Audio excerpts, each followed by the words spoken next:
Hands up, how many of you have twisted, sprained, or otherwise gone over on your ankle? Keep your hands up if you've been over the same ankle more than once. And if you've still got your metaphorical hand up, because really, who has their hand up in front of their screen right now? Be honest when I ask you if you adhered to any kind of rehab plan following your sprain. Thought so. So why is it important to properly rehab an ankle sprain?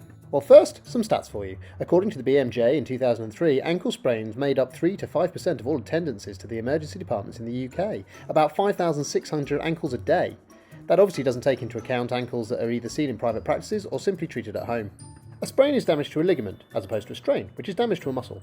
And the most commonly sprained ligament in your ankle is on the outside of your foot, just in front of your ankle bone. And in 10 to 20% of instances, symptoms persist into recurrent sprains, known as chronic ankle instability. So, you're wondering, how can you reduce your risk of your ankle sprain becoming recurrent and get back to life and sport quickly and comfortably?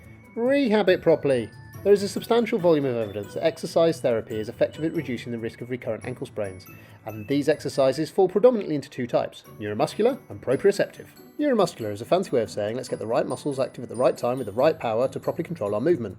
Way easier to say neuromuscular, right? Proprioception is the word used to describe the awareness we have of where various bits of our body are and how they're moving, without having to look. We use the information from nerve endings in lots of different tissues in the body to work all this out, and it's known that some of the important units are found in ligaments. Damage these during an ankle sprain, you lose some sense of how your ankle is behaving as you move over varying surfaces.